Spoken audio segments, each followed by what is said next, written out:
بسم اللہ الرحمن الرحیم۔ آج ہم سورۃ البقرہ کی آیت نمبر 28 اور 29 کا ترجمہ اور تشریح کریں گے۔ اس ویڈیو کو شروع کرنے سے پہلے آپ سے گزارش ہے کہ آپ اس چینل کو سبسکرائب کریں اور ویڈیو کو دوسروں کے ساتھ بھی شیئر کیجیے تاکہ اس خیر کے کام میں آپ بھی شامل ہوں۔ اللہ سبحانہ و تعالی ہمیں قرآن کو سمجھنے اور اس پہ عمل کرنے کی توفیق عطا فرمائے۔ اعوذ باللہ من الشیطان الرجیم، بسم اللہ الرحمن الرحیم۔ کیف تکفرون باللہ وکنتم امواتا۔ کیف کا مطلب ہے کیسے، ہاؤ۔ امواتن کا مطلب ہے مردے، بے جان، ڈیڈ۔ احیاکم، اس نے تم کو زندہ کیا یا جاندار بنایا۔ یمیتکم، وہ تم کو موت دیتا ہے، وہ تم کو مارتا ہے۔ ترجعون، تم واپس کیے جاؤ گے، تم لوٹائے جاؤ گے۔ یہ رجعن سے ہے، اس کا مطلب ہے لوٹنا، واپس ہونا۔ جمیعاً کا مطلب ہے سب، سارے کے سارے۔ استوا کا مطلب ہے وہ متوجہ ہوا، وہ سیدھا ہوا، وہ ٹھہرا۔ استواؤں سے ماضی ہے۔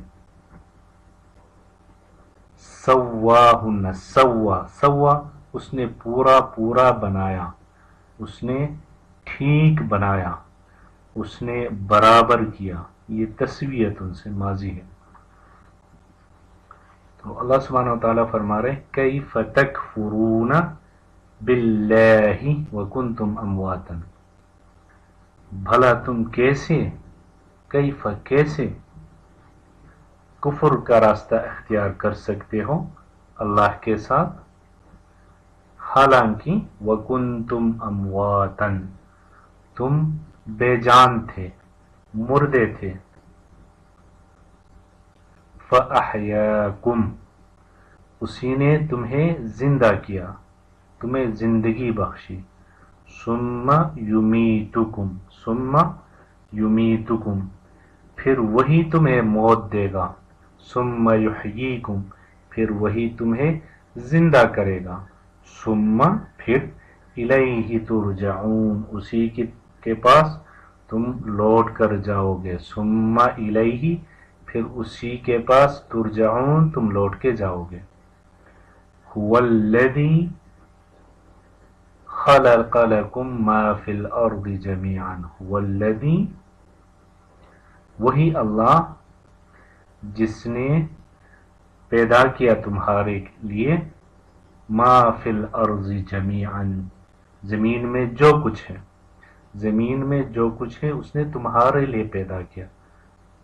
ثم استوى الى السماء، پھر وہ آسمان کی طرف متوجہ ہوا۔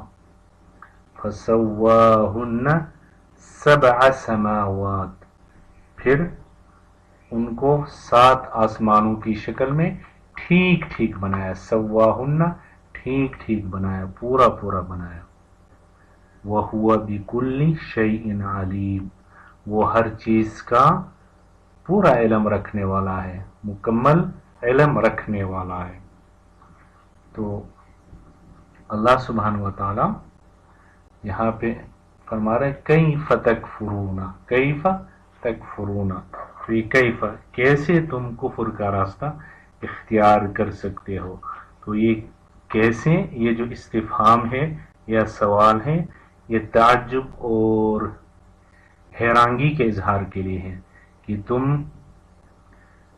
کیسے کفر کر سکتے ہو، کیونکہ کفر کا اور انکار کا کوئی جواز اور کوئی گنجائش موجود نہیں ہے، کوئی جواز اس میں نہیں ہے، پھر تم کیسے کفر اختیار کر سکتے ہو۔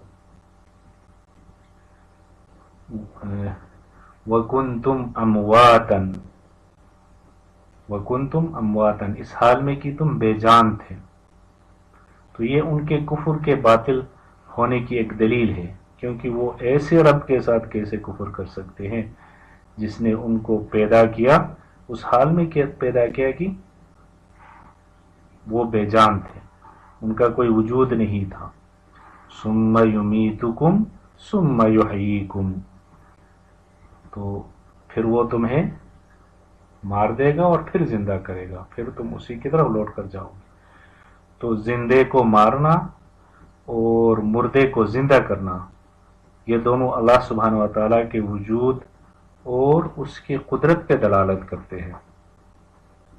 وَالَّذِي خَلَقَ لَكُم مَّا فِي الْأَرْضِ جَمِيعًا، یہ انسان کو توجہ دلائی جا رہی ہے کہ کائنات کی جتنی چیزوں سے فائدہ اٹھاتا ہے انسان، سب اللہ سبحانہ و تعالیٰ کی طرف سے عطا کی ہوئی ہے، اور ان میں سے ہر چیز اللہ سبحانہ و تعالیٰ کی توحید کی گواہی دے رہی ہے، اور اس کے باوجود اللہ سبحانہ و تعالیٰ کے ساتھ کفر اختیار کرنا یہ کتنی بڑی ناشکری اور ناقدری ہے۔ اور اسی آیت سے یہ مسئلہ بھی نکالا گیا ہے، استنباط کیا گیا ہے اس کا کہ هو الذی خلق لکم ما فی الارض جمیعا، وہی اللہ ہے جو کچھ زمین میں تمہارے لیے پیدا کیا۔ تو اس سے یہ مسئلہ نکالا گیا ہے، اس مسئلے کا استنباط کیا گیا ہے کہ دنیا میں جتنی بھی چیزیں ہیں ان کے اندر اصل حلت ہے، حلال ہونا ہے، یعنی ساری چیزیں انسان کے لیے حلال ہے، جتنی بھی چیزیں، جب تک کہ ان چیزوں کے حرمت کا یا حرام ہونے کا کوئی دلیل ہمارے پاس قرآن اور سنت سے نہ آئے، نص موجود نہ ہو۔ جب نص حرام ہونے کے لیے نص کا ہونا، قرآن اور سنت میں سے واضح دلیل کا ہونا ضروری ہے، جب واضح دلیل ہوگا تو پھر وہ چیز حرام ہوگی۔ اپنی حقیقت میں اور اصل میں تمام چیزوں میں حلت ہے، حلال ہونا۔